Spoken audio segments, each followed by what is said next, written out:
The scent of sage and chamomile filled the cramped room above the general store as Zelda Sullivan crushed herbs in her mortar, the rhythmic grinding the only sound breaking the midnight silence of Georgetown, Colorado, in the summer of 1878.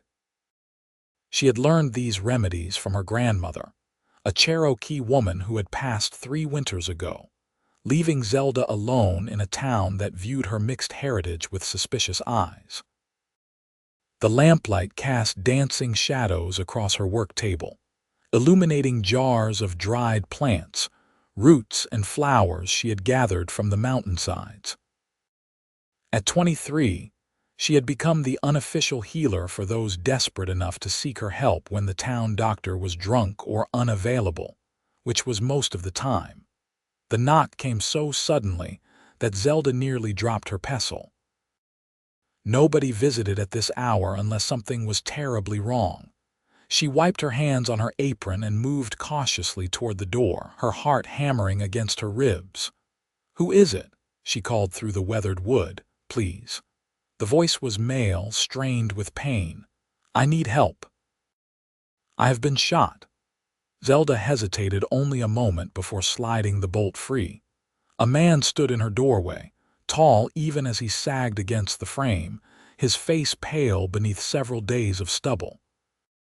Blood soaked through his shirt on the left side, and his green eyes, though clouded with pain, met hers with desperate hope. "Can you help me?" he asked, his words slurring slightly. "Get inside before someone sees you," Zelda said, glancing down the empty street. She did not need more trouble with the townspeople, but she could not turn away a dying man either. He stumbled through the doorway, and she caught him as his knees buckled, surprised by the solid weight of him. Together they made it to her small bed in the corner, where he collapsed with a groan that made her wince in sympathy. "I need to see the wound," she said, already moving back to her work table to gather what she would need. "Can you remove your shirt?" He tried, fumbling with the buttons, but his hands were shaking too badly. Zelda set down her supplies and helped him, trying to ignore the intimacy of the act as she peeled the blood-soaked fabric away from his skin. The bullet hole was high on his left side, still bleeding but not profusely. She probed gently around the wound and he hissed through his teeth. "The bullet went through," she said with relief. "That is fortunate. I need to clean it and pack it with medicine to prevent infection. This will hurt." "Cannot hurt worse than it already does," he said, attempting a smile that came out more like a grimace. "I am Harrison Wells, by the way. Seemed like you should know the name of the man bleeding on your bed. Zelda Sullivan." She poured whiskey over her hands, then over the wound. Harrison bucked on the bed, biting back a shout. "What happened to you? Cattle rustlers," he said between gasps. "Caught them on my ranch, tried to stop them. There were more of them than I thought. They got the cattle and I got this." Zelda threaded her needle with practiced efficiency, her hands steady even as her mind raced.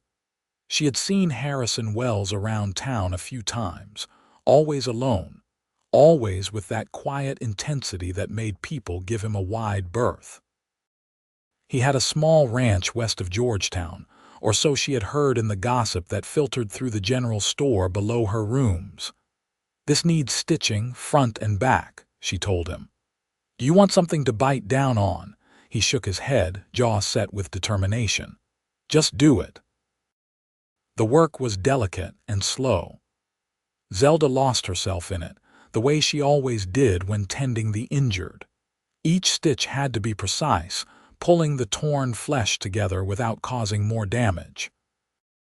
Harrison stayed remarkably still, though she could feel the tension in his body.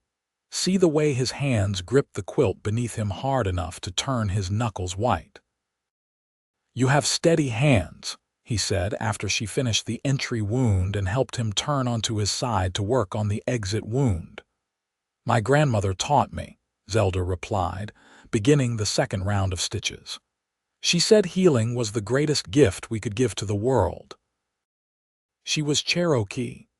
Zelda's hands paused for just a fraction of a second. Most people in Georgetown pretended not to notice her heritage, even as they whispered about it behind her back. Yes, and my grandfather was Irish. That is where the Sullivan comes from. My mother was part Cheyenne, Harrison said quietly. Her mother was full-blooded. Not many people know that. I find it easier not to mention it. Zelda tied off the last stitch and reached for her jar of salve, a mixture she had made with golden seal, comfrey, and beeswax. I understand that. But I will not hide who I am, not even to make others comfortable. I admire that, Harrison said, and something in his voice made her look up.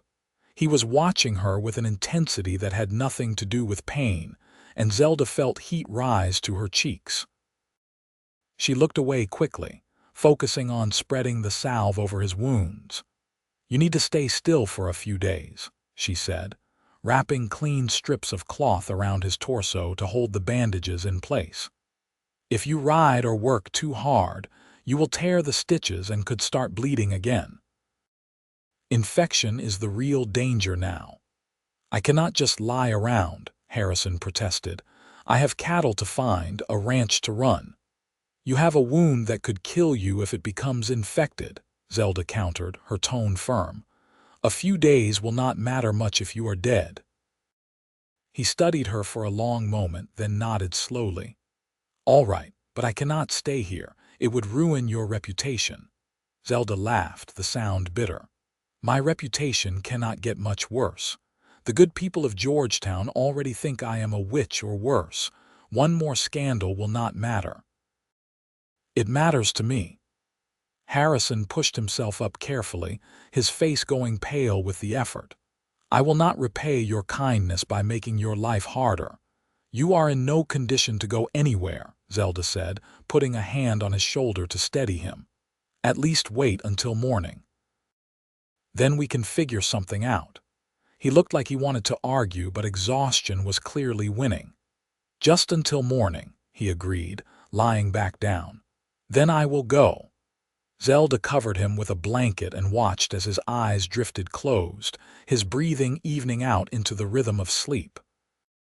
She returned to her work table, but her mind was no longer on the medicine she had been preparing.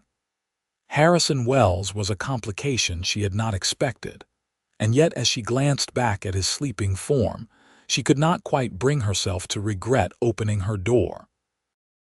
The first light of dawn was painting the sky pink and gold when Harrison stirred.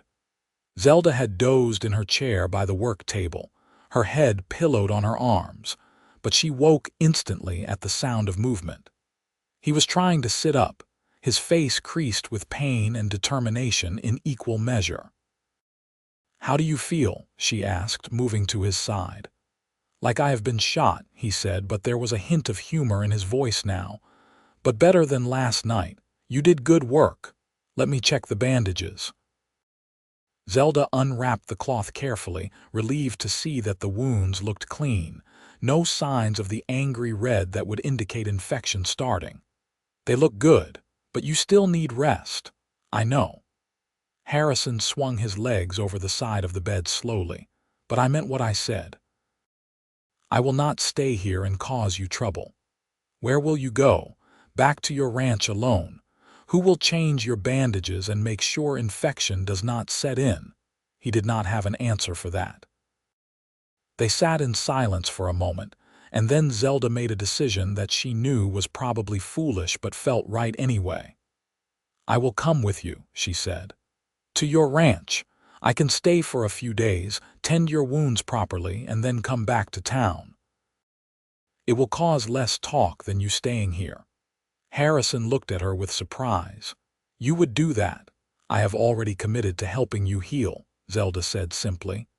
I do not do things by half measures. Besides, I could use some time away from Georgetown.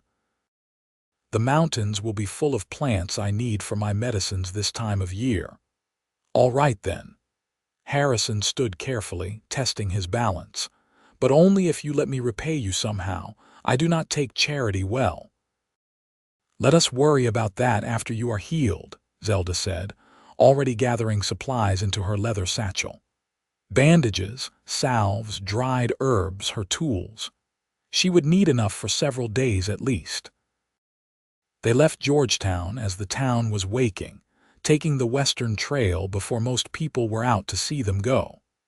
Harrison had a horse tied behind the general store, a sturdy buckskin gelding that nickered softly at his approach. Zelda gathered her own horse, a paint mare named Rain that she kept in a small corral at the edge of town. The ride to Harrison's ranch took most of the morning, and Zelda could see the strain it put on him even though he tried to hide it. By the time they arrived at a small but well-built cabin with a barn and corral, his face was gray with exhaustion and his hands were trembling on the reins. "You need to lie down," Zelda said as she helped him dismount. "I will tend the horses." This time he did not argue, which told her how badly he was truly feeling. She got him inside and settled on the bed that occupied one corner of the single-room cabin, then went back out to see to the animals. The buckskin and her paint were both thirsty and hungry, and she made sure they had feed and water before exploring the property briefly. Harrison kept his place neat, she noticed. The barn was in good repair, tools hung properly, fence lines straight.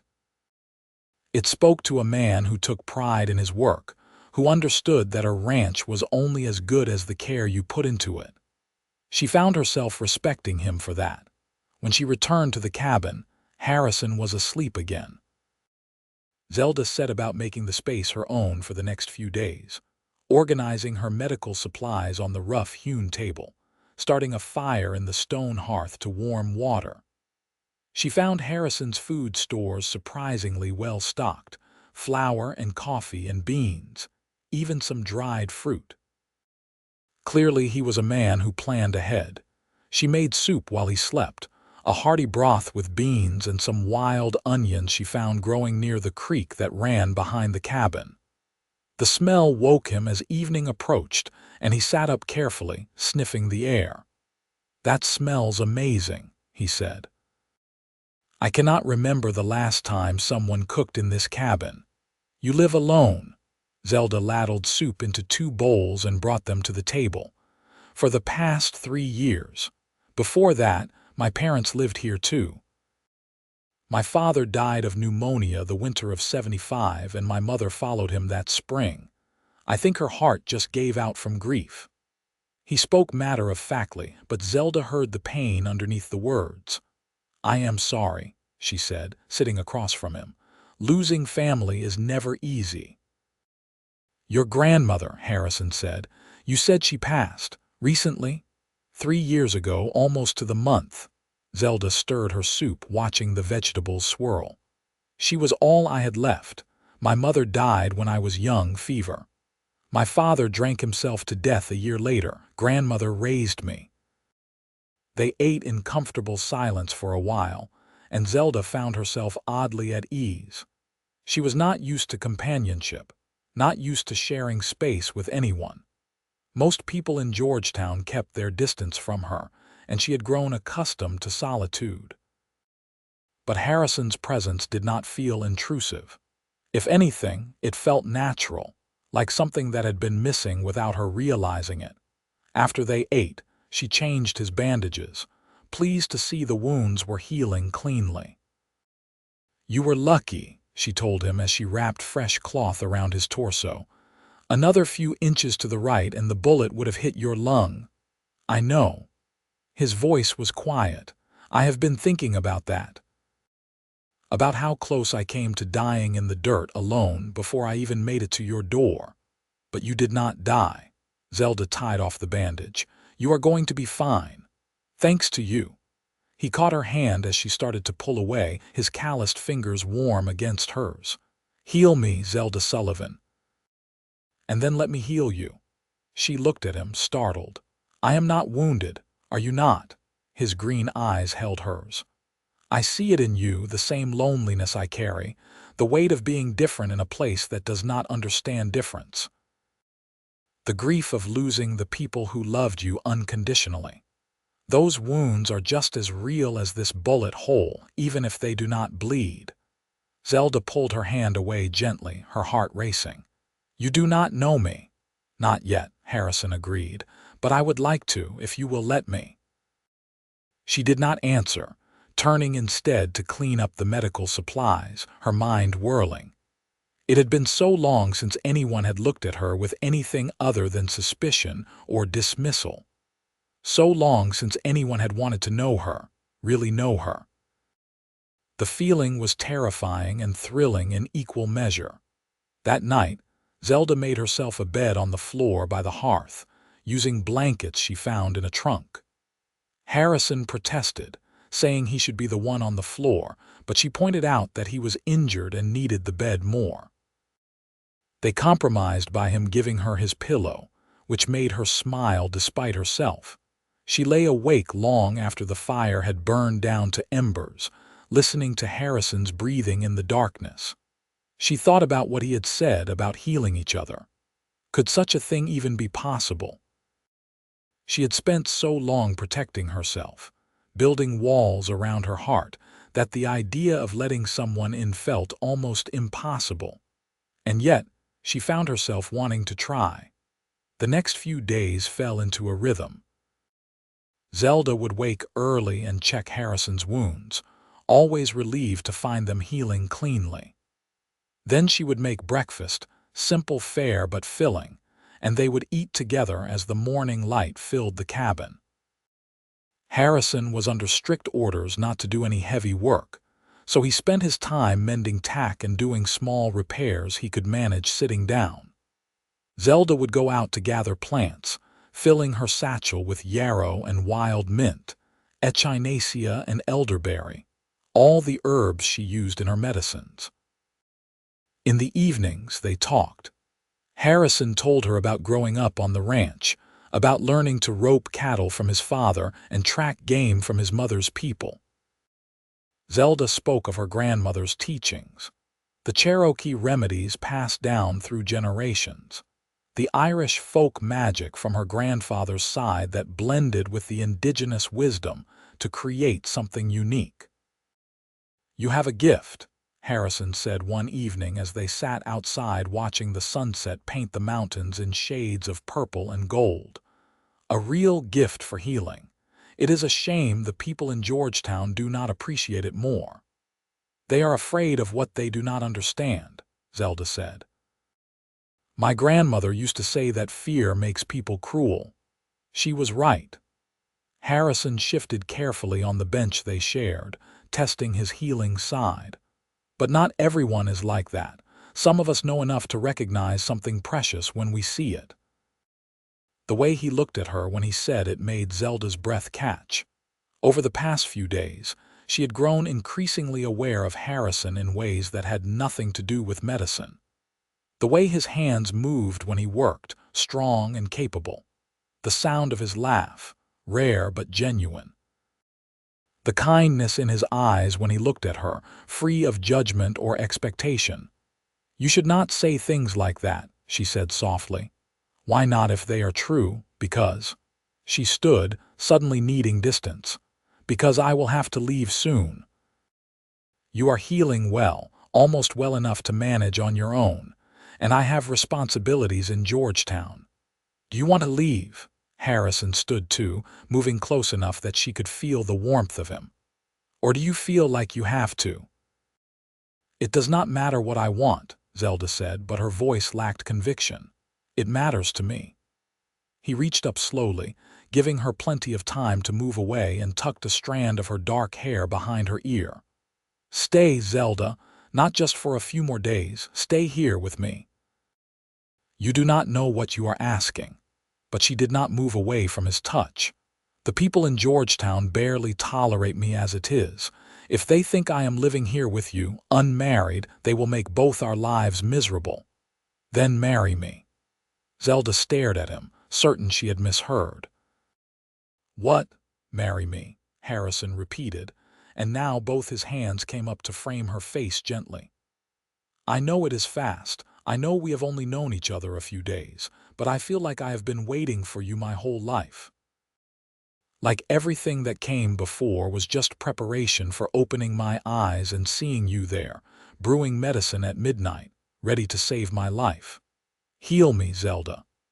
I am already half healed thanks to your medicines, but the other half, the lonely broken part, only you can fix that. And maybe if you let me, I can do the same for you. Harrison. His name came out barely above a whisper. This is madness, maybe. He smiled, and it transformed his face, making him almost heartbreakingly handsome.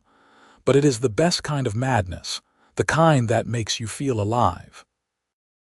Tell me you do not feel it too, this connection between us.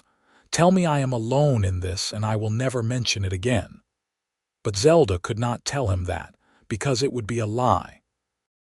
She did feel it, this pull between them that had grown stronger with every conversation, every shared meal, every moment of quiet companionship. She had felt it from that first night, if she was being honest with herself, when she had looked into his pain-clouded eyes and seen not a stranger but someone who understood her in ways no one else ever had. I feel it, she admitted. But feeling something and acting on it are different things. Marriage is not something to enter into lightly. I am not taking it lightly, Harrison said seriously. I am dead serious. I want to wake up every morning and see your face. I want to watch you work your magic with those herbs and remedies. I want to know all your stories, all your secrets, all the little things that make you who you are. I want to give you a home where you never have to hide who you are or apologize for your gifts. I want to spend the rest of my life trying to make you as happy as you have made me in these few short days. Tears stung Zelda's eyes, and she blinked them back furiously. When had anyone ever spoken to her like this? When had anyone ever wanted her so completely? Cherokee blood and Irish magic and all. Say yes, Harrison urged softly. Take a chance on this. Take a chance on us. Yes, Zelda breathed, and then louder, more certain. Yes, I will marry you, Harrison Wells. He kissed her then, gentle and sweet, mindful of his still healing wound. Zelda melted into him, feeling something tight and scared inside her chest finally loosen and unfurl. When they pulled apart, both of them were smiling like fools. We should go to Georgetown tomorrow, Harrison said. Find the preacher, make this official. You are not healed enough for that much riding, Zelda protested, but she was still smiling. Then we will take it slow, but I am not waiting any longer than I have to. I want you to be my wife, Zelda Sullivan, soon to be Zelda Wells. The name sent a thrill through her. Zelda Wells. A new identity, a new beginning. Not running away from who she was, but building something new with someone who accepted all of her. They spent that evening making plans, talking about the future with an excitement that felt almost giddy. Harrison's ranch was small but had room to grow. Zelda could continue her healing work, helping people who needed it without having to hide in the shadows. They could build a life together, something solid and good. That night, Zelda lay on her makeshift bed by the hearth, but she could not sleep. Her mind was too full, her heart too light. She heard Harrison shift on the bed and knew he was awake too. Zelda. His voice came soft through the darkness. Yes. I am glad you opened your door that night. So am I, she whispered back and meant it with every fiber of her being. They left for Georgetown at first light, taking the journey slowly as Zelda had insisted. Harrison's wound was healing well, but she would not risk him tearing his stitches through carelessness. The ride gave them more time to talk, to learn each other's rhythms and quirks.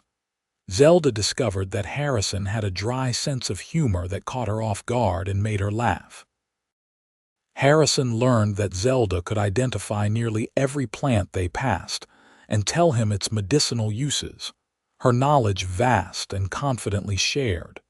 Georgetown came into view just past noon, the town bustling with activity. Zelda felt her shoulders tense automatically as they rode down the main street, aware of the curious stares following them. But Harrison reached over and squeezed her hand, and she found the courage to lift her chin and meet those stares directly. They found Reverend Mitchell at the small church on the edge of town, a portly man with kind eyes who looked surprised but pleased when they explained their purpose. "Marriage is a sacred covenant," he told them, studying them both carefully, "not to be entered into lightly or for convenience. Are you both certain this is what you want?" "More certain than I have been of anything in my life," Harrison said firmly, his hand still clasped around Zelda's. "I am certain too," Zelda added, and was surprised to find she truly was. The doubts she might have expected were absent. This felt right in a way few things ever had. "Very well then." Reverend Mitchell smiled. "I will need you to fetch 2 witnesses, and then we can proceed." Harrison went to find witnesses while Zelda waited at the church, her heart hammering with nervous excitement. She thought about how quickly everything had changed, how a single night had altered the entire course of her life. It should have been frightening, but instead it felt like destiny, like every step she had taken had been leading her exactly here. Harrison returned with 2 men Zelda recognized from around town, ranch hands who worked for one of the larger spreads. They looked curious but not unkind, and they nodded respectfully to Zelda when Harrison introduced them. The ceremony was simple and quick, but Zelda found herself deeply moved by the words. Harrison's voice was steady as he repeated his vows, his green eyes locked on hers with an intensity that made her shiver. When it was her turn, she spoke clearly, letting everyone in that church hear her pledge herself to this man who had stumbled into her life and her heart. "You may kiss your bride," Reverend Mitchell announced, and Harrison did, thoroughly enough to make the witnesses chuckle and Zelda blush. They signed the marriage certificate, the witnesses adding their names below. It was done. She was married. Zelda Wells now joined to Harrison Wells by law and by heart. "Congratulations," Reverend Mitchell said warmly, shaking both their hands. "I hope you will be very happy together." "We will be," Harrison said with such conviction that Zelda felt her heart swell. They left the church to find a small crowd had gathered, word having spread quickly as it always did in Georgetown. Zelda braced herself for judgment or cruel words, but instead she was surprised by cautious smiles, a few words of congratulation. Mrs. Chen from the laundry even came forward to squeeze Zelda's hand. "I am glad you have found happiness," the older woman said quietly. "You have always been kind to my family. I hope he deserves you." "I will do my best to," Harrison said, overhearing. They spent the next hour gathering Zelda's belongings from her rooms above the general store. It was not much, everything she owned fitting into 2 leather bags and a trunk. Her medical supplies, her clothes, the few precious items that had belonged to her grandmother. The landlord, Mr. Peterson, barely looked at her as she paid what she owed and handed over the key. "Good riddance," he muttered, and Harrison tensed beside her, but Zelda just squeezed his arm. "Let it go," she said softly. "We have better things ahead of us than his bitterness." The ride back to the ranch felt different now, charged with new meaning. This was not just a place she was visiting to tend a patient. This was her home now, the place where she would build her life with Harrison. The thought filled her with equal parts excitement and nervousness. Night was falling as they arrived, and Harrison helped her carry her things inside. The single-room cabin suddenly felt very small and intimate. They were married now, husband and wife, and the implications of that hung in the air between them. "I will sleep by the fire tonight," Harrison said, reading her thoughts. "Your wound is still healing, and I know this is all very sudden. We can take this as slowly as you need." Zelda looked at him, at this good man who had asked her to heal him and then promised to heal her in return. He was keeping that promise already, she realized, giving her space and choice and respect. "No," she said quietly. "We are married. We should share the bed. Only if you are sure." "I am sure." And she was.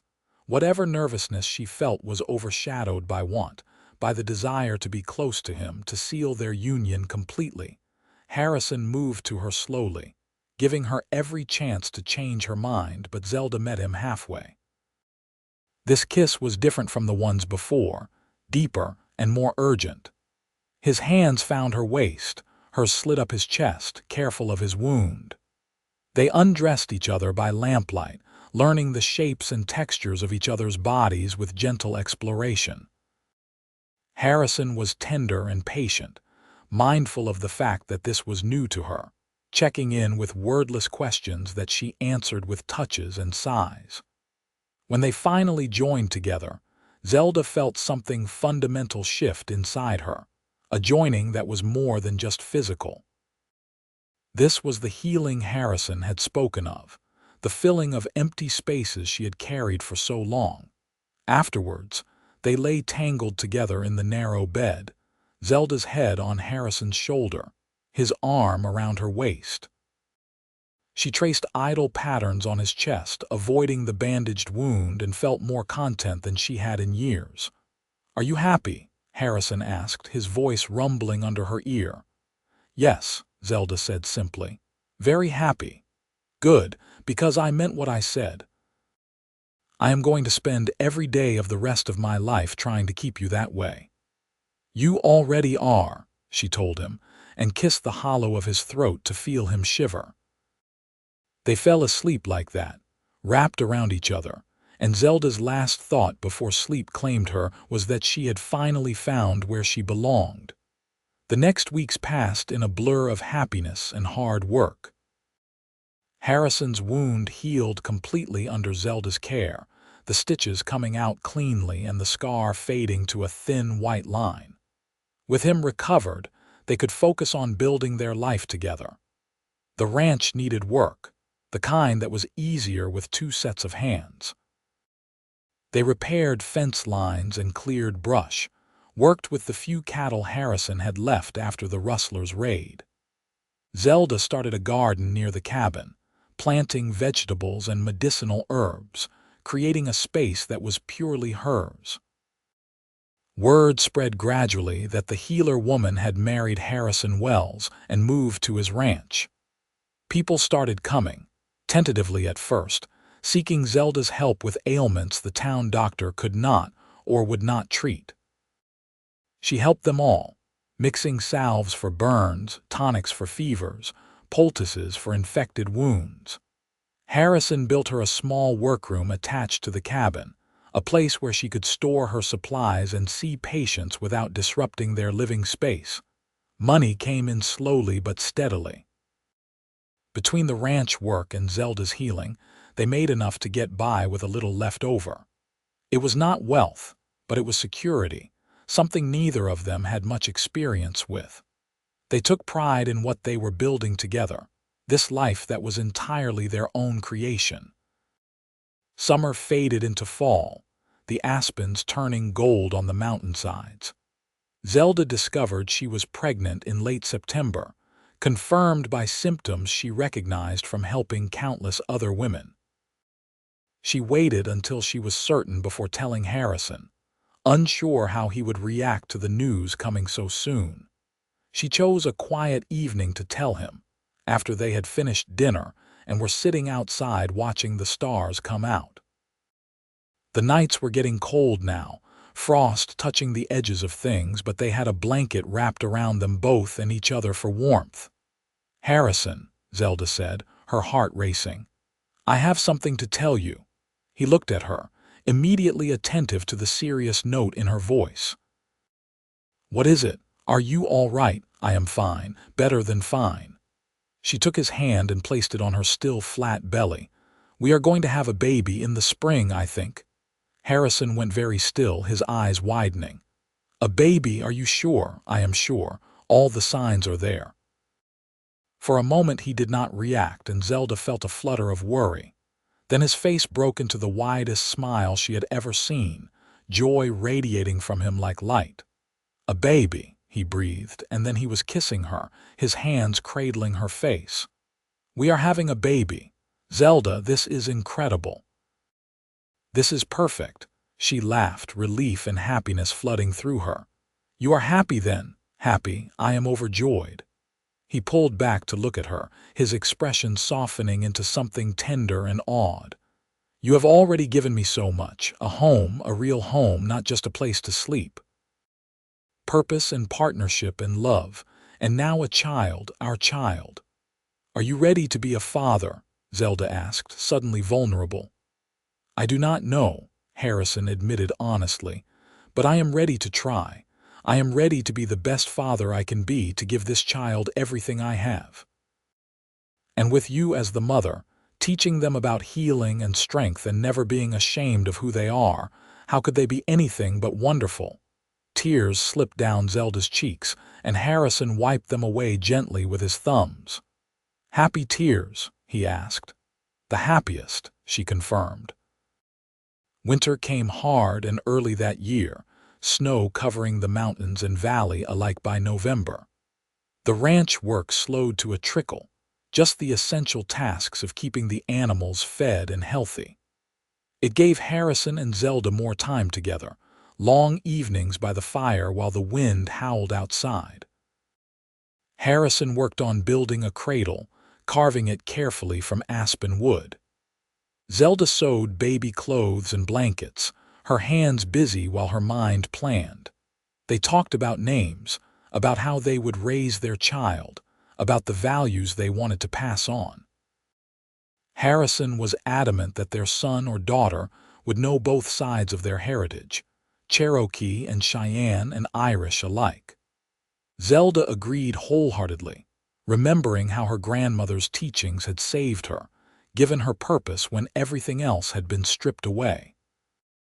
No child of ours will ever feel like they have to hide who they are, Harrison said one night, his hand resting on Zelda's growing belly. Whatever comes, we face it together as a family. Together, Zelda echoed, covering his hand with hers. The winter was long but not lonely. They had each other, and that made all the difference. When the snow was too deep to go anywhere, they stayed inside and told each other stories. Harrison spoke of his childhood, running wild on the prairie before his parents settled in Colorado. Zelda shared her grandmother's tales, stories passed down through generations about the creation of the world, about animals and spirits and the connection between all living things. Spring came late, the snow finally melting in April to reveal the world reborn. Zelda's belly was large now, the baby active inside her, little feet kicking against her ribs at odd hours. She felt good though, strong and healthy, her body doing what it was meant to do. Harrison was attentive to the point of being comical, constantly asking if she needed anything, hovering whenever she did any work. I am pregnant, not helpless, she told him with fond exasperation after he tried to carry a basket of laundry that she was perfectly capable of managing. I know. But let me take care of you anyway. You have spent so long taking care of everyone else.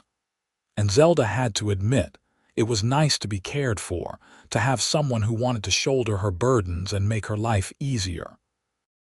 The baby came on a warm day in early May, when the wildflowers were just starting to bloom across the meadows.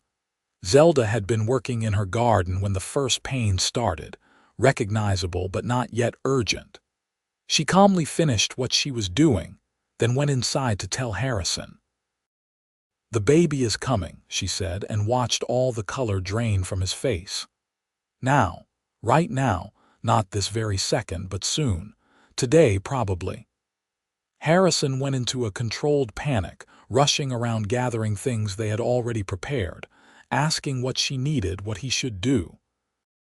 Zelda found it endearing even as the contractions grew stronger and closer together. Harrison, she said firmly, catching his hand to stop his frantic movement. Look at me. I need you to be calm. I need you to be here with me, present and steady. Can you do that? He took a deep breath, visibly collecting himself. Yes, yes, I can do that. What do you need? Water boiling, clean linens, and then just you holding my hand. The labor was long, lasting through the afternoon and into the evening. Zelda had assisted at enough births to know what to expect, but knowing and experiencing were very different things. The pain was intense, overwhelming at times, but Harrison stayed by her side through all of it, letting her grip his hand hard enough to bruise, murmuring encouragement and love. When the sun was setting, painting the cabin in golden light, Zelda finally felt the overwhelming urge to push.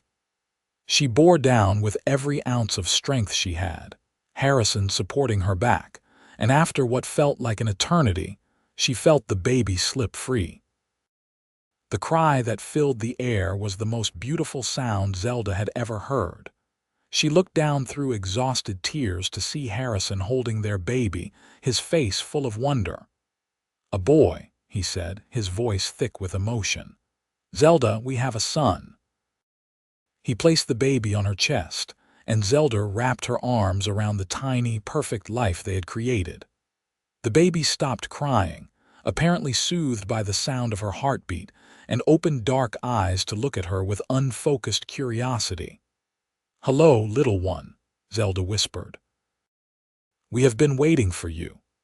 They named him Henry, after Harrison's father. Henry Wells, born healthy and strong on a spring evening in 1879. He had his father's green eyes and his mother's dark hair, and from the first moment, both his parents were completely besotted. The months after Henry's birth were exhausting and wonderful in equal measure. Zelda had helped care for babies before, but having one of her own was entirely different.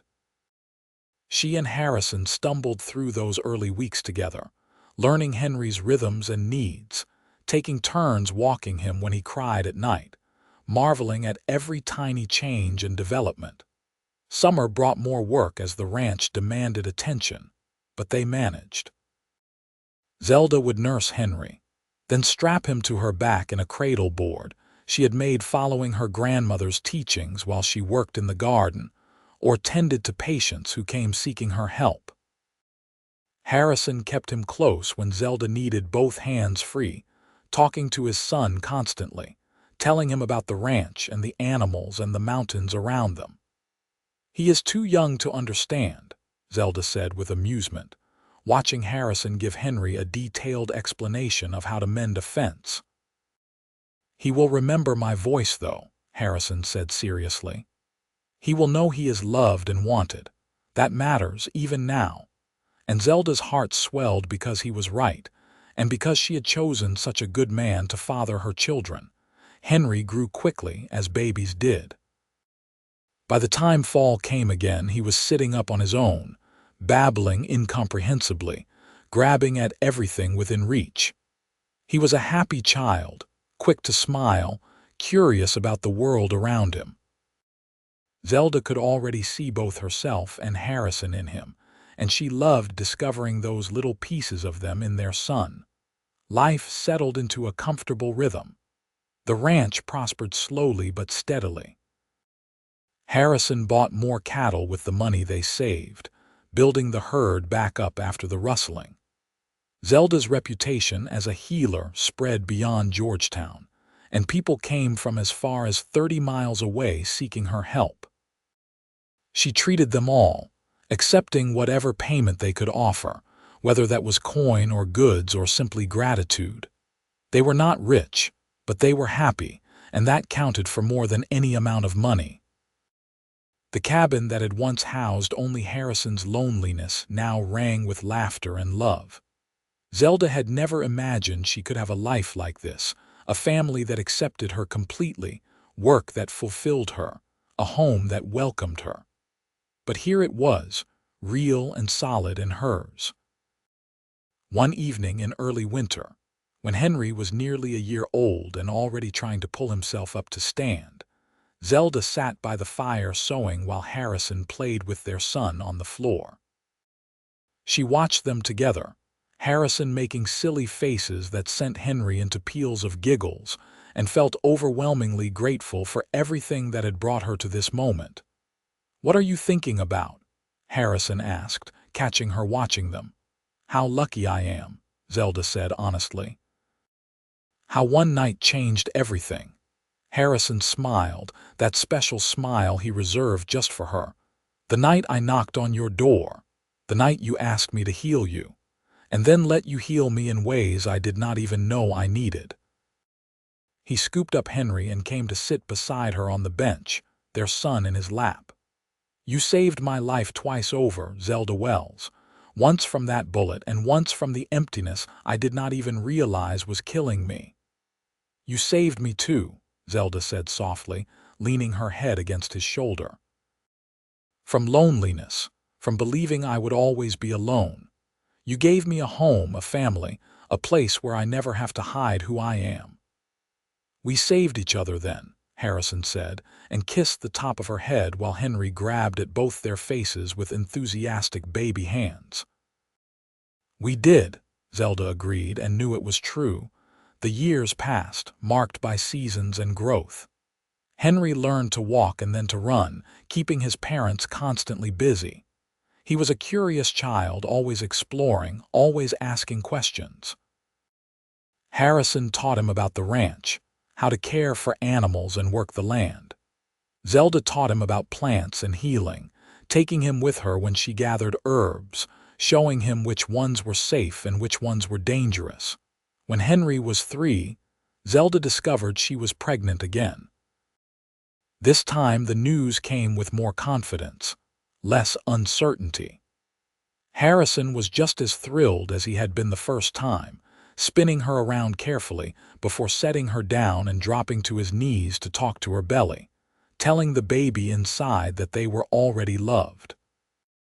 Their daughter was born in the spring of 1882, a quick labor that left Zelda exhausted but elated. They named her Ada, after Harrison's mother. She had Harrison's dark hair and Zelda's brown eyes, and Henry was immediately fascinated by his baby sister, wanting to hold her and help take care of her constantly. "Gentle," Zelda reminded him for the 100th time as he stroked Ada's tiny hand with one finger. "She is very small and delicate." "I know, Mama," Henry said seriously. "I will protect her always." And Zelda believed him, seeing the devotion already forming in her son's eyes. With 2 children, the cabin felt crowded, so Harrison spent that summer building an addition, creating a separate bedroom for the kids and more space for Zelda's healing work. Neighbors helped with the building. Ranchers Harrison had developed friendships with over the years, and Zelda provided food and drink for the workers.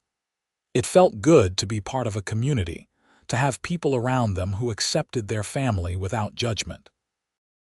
By the time Ada was a year old, the addition was complete, and the expanded cabin felt like a proper home. Henry had his own little bed, and Ada had a crib near the main bedroom where Zelda and Harrison could hear her if she woke in the night. Zelda's workroom was bigger now, with shelves for all her supplies and a proper table for preparing medicines. Life was full and busy and sometimes chaotic, but Zelda thrived on it. She had never imagined herself as a mother, but she found she loved it. Loved watching her children grow and learn, loved teaching them about the world, loved seeing them develop their own personalities and interests. Henry showed an early aptitude for working with animals, patient and gentle in ways that made Harrison proud. Ada was more like Zelda, always wanting to know how things worked, fascinated by the plants and remedies her mother made. Zelda started teaching her simple things even before she could talk, letting her touch and smell different herbs, including her in the work. As the children grew, Harrison and Zelda made sure they understood their heritage. They told stories from all their traditions, Cherokee and Cheyenne and Irish, blending them together into something uniquely theirs. They taught the children to be proud of who they were, to never feel shame for the mixed blood that ran in their veins. It was not always easy. There were people in Georgetown and beyond who looked at their family with disapproval, who made comments or treated them differently. But Harrison and Zelda had each other, and they had built a community of their own, friends who saw past skin color and heritage to the people underneath. When Henry was 7 and Ada was 4, a scarlet fever outbreak hit Georgetown. Zelda worked tirelessly, going from house to house with her medicines, trying to bring down fevers and ease suffering. Harrison worried about her catching it, bringing it home to the children, but Zelda was careful, and her remedies seemed to offer some protection. She saved several lives during that outbreak, including Mrs. Chen's grandson, and the gratitude of the families she helped was overwhelming. People who had once looked at her with suspicion now greeted her with respect. Her reputation grew beyond just healer to something more, someone who could be counted on in a crisis, someone who cared about the community despite how the community had often treated her. The ranch prospered too. Harrison had expanded the cattle operation and added horses, breeding and training them for sale. He had a good eye for horseflesh, and his horses were known for being well-tempered and reliable. Together, he and Zelda built something that could be passed down to their children, a legacy of hard work and love. On their 5th wedding anniversary, Harrison surprised Zelda with a gift, a beautiful shawl woven from the softest wool, dyed in shades of blue and green. She wrapped it around her shoulders and felt tears prick her eyes at the thoughtfulness of it. "You remember what I said that first night?" Harrison asked, pulling her close. "Heal me, then let me heal you." "I remember," Zelda said, resting her head against his chest. "I think we have done that for each other. We have healed together, built something beautiful from our broken pieces." "We have," Zelda agreed, "and we will keep doing it for as long as we live." "For as long as we live," Harrison echoed and sealed the promise with a kiss. More years passed, the children growing from babies to kids to young people with their own dreams and interests. Henry became an excellent rancher, taking over more and more of the day-to-day operations as Harrison's back started to ache from years of hard work. Ada developed her mother's gift for healing, learning every plant and remedy, showing an intuitive understanding of the body and its ailments. When Henry was 16, he started courting the daughter of a neighboring rancher, a sweet girl named Margaret who made him smile in a way that reminded Zelda of how Harrison had looked at her all those years ago. When Ada was 13, she announced she wanted to study medicine formally, to learn what doctors knew and combine it with her mother's teachings. "You can do anything you set your mind to," Zelda told her daughter fiercely. "Do not let anyone tell you otherwise." The world was changing.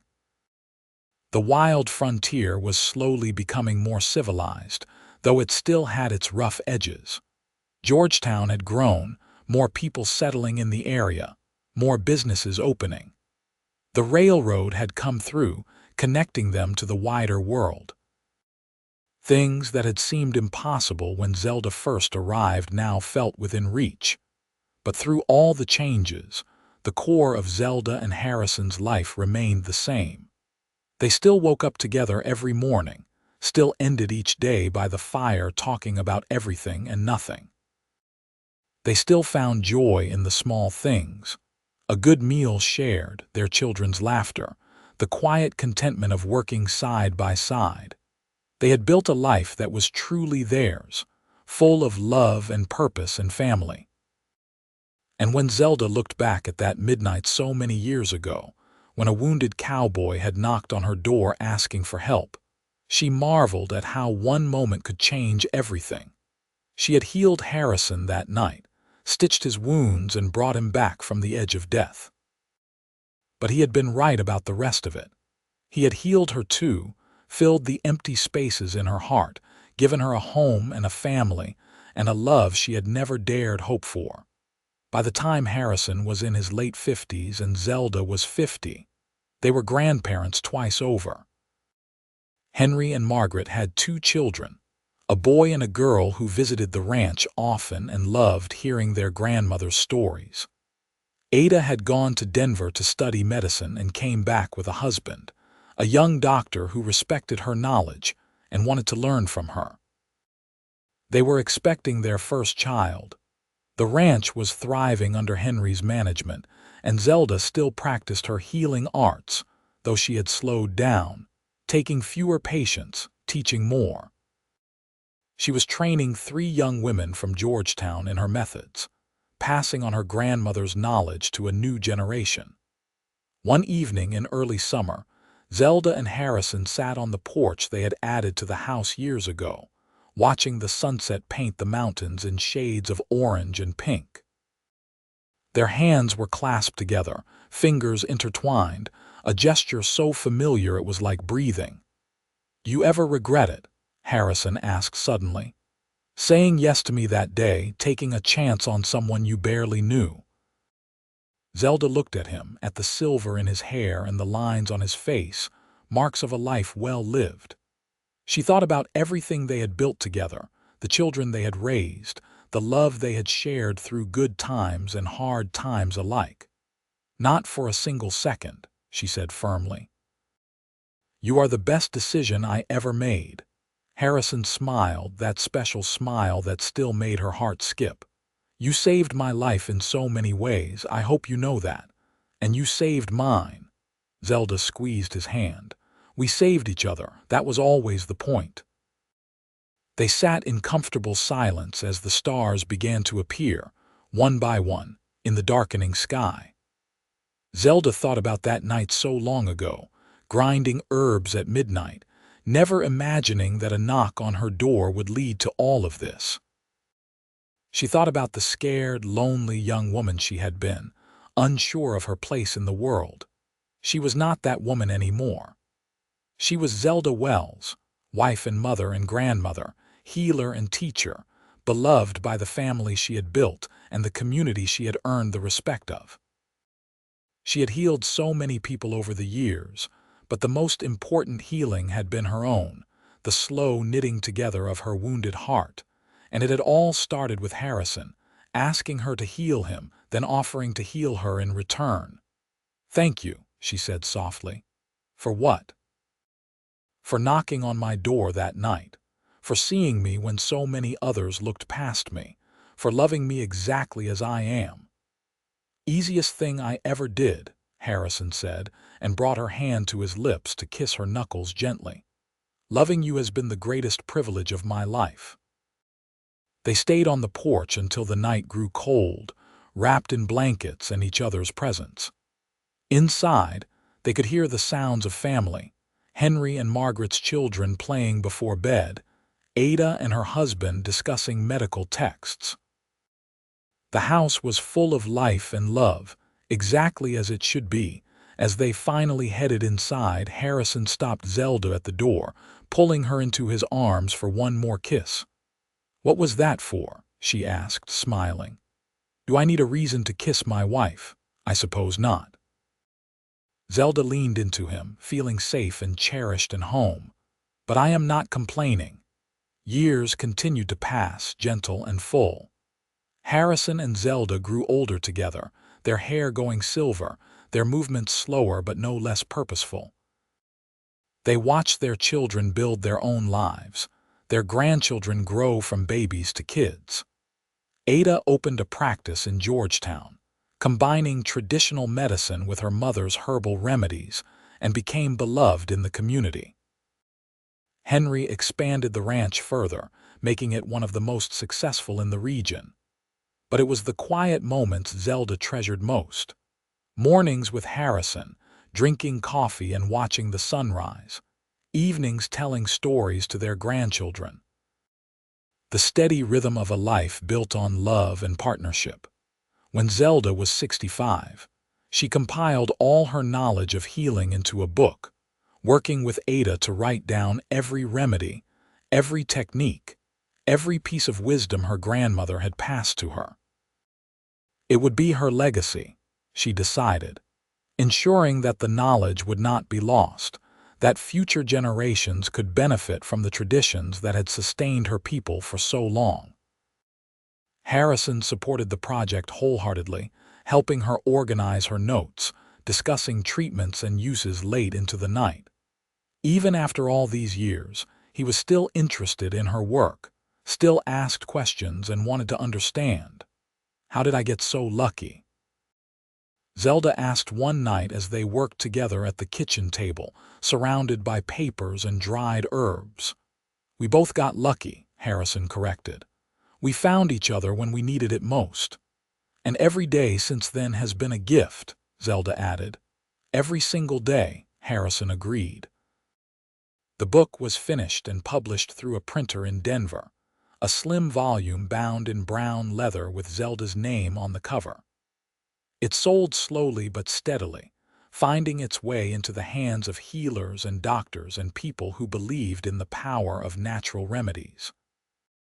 Zelda received letters from as far away as California and Texas, thanking her for sharing her knowledge.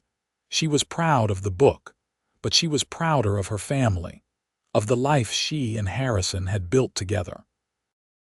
Their children were good people, raising good children of their own, contributing to their communities, carrying forward the values they had been taught. One spring day, when the wildflowers were blooming across the meadows just like they had been so many years ago, Zelda and Harrison took a long walk together. They moved slowly now, Harrison leaning on a cane, but they did not mind. They had all the time in the world. They ended up at the spot where Harrison had proposed all those years ago, the bench he had built still standing, weathered but solid. They sat together, looking out at the view they both loved. "You remember what I said here?" Harrison asked, though Zelda knew he knew she did. "Heal me, then let me heal you," she recited. "I remember every word. We did it," Harrison said softly. "We really did it. We healed each other and built something beautiful in the process."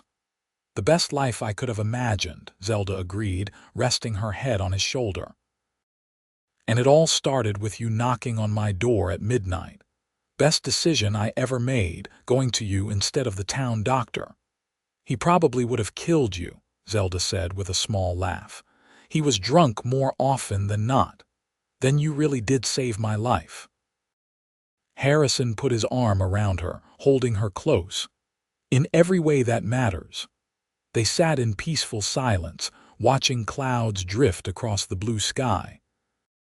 Zelda thought about the journey they had taken together, from strangers to lovers to partners to this, the deep, comfortable love of a lifetime shared. Every joy and sorrow, every challenge and triumph, they had faced it together. "I love you," she said, the words as true now as they had been the first time she said them. "I love you too," Harrison replied. "Forever." The sun was setting as they made their way back to the house, painting the world in gold and amber light. Inside, Ada was waiting with her children, and Henry had ridden over with his family. They all gathered for dinner, 3 generations around the table, laughing and talking and sharing stories. Zelda looked around at her family, at the life that had grown from that single night when she had been brewing medicine at midnight, and a cowboy had appeared asking her to heal him. She had healed him, and he had healed her, and together they had created something that would last long after they were gone. As the evening wound down and the grandchildren were put to bed, Zelda and Harrison retired to their room, the one they had shared for over 40 years. They got ready for bed with the comfortable routine of long marriage, and when they finally lay down together, Harrison pulled Zelda close. "Happy?" he asked, the same question he had asked countless times over the years. "So happy," Zelda answered, the same answer she always gave because it was always true. They fell asleep like that, wrapped around each other, 2 people who had found healing and love in each other's arms and never let go. Outside, the stars wheeled overhead, The mountains stood eternal, and the ranch they had built together rested quiet in the night. The story of how they came together, of brewing medicine at midnight and a cowboy asking to be healed, would be told and retold by their children and grandchildren, becoming part of the family lore. But the truth of it lived in every moment they had shared, every choice they had made to love each other, to build a life together, to keep healing each other through all the years. It was a love story written in herbal remedies and cattle drives, in children raised and grandchildren cherished, in a small ranch in the Colorado mountains, where two lonely people had found each other and created a home. It was a story of healing, both physical and emotional, of wounds tended and hearts mended. And it was a story that ended not with heartbreak or loss, but with peaceful contentment, with love that had grown deeper and stronger with time, with the satisfaction of a life well lived together. Harrison and Zelda Wells lived many more years, growing old together in the home they had made, surrounded by the family they had created, secure in the love they had found in each other. When they finally passed, years later and only months apart, they left behind a legacy of healing and love, of breaking down barriers and building bridges, of showing that family could be found and created. That home was not a place, but the people you chose to share your life with. Their story became legend in Georgetown and beyond. The healer woman and the cowboy who had saved each other, who had built an empire of love from a single midnight encounter. And though the details might have gotten embellished over the years, the heart of it remained true. She had been brewing medicine at midnight. He had asked her to heal him. And then, in the most important way possible, he had healed her too. Together, they had created something beautiful that lasted long after they were gone, a testament to the power of love and healing and second chances. The ranch continued under Henry's stewardship, then passed to his son. Ada's medical practice thrived, and her daughter followed in her footsteps. The book Zelda had written became a standard reference for herbalists throughout the West. But more than any tangible legacy, what lasted was the story of their love, proof that even in the hardest times, even in the roughest places, love could flourish if you were brave enough to reach for it. And it all started with a knock on a door at midnight, a wounded cowboy, and a woman brave enough to open that door and offer healing to a stranger who would become her everything. From that single moment of compassion and courage grew a love that changed lives, built families, and proved that healing in all its forms was the greatest gift any person could give or receive.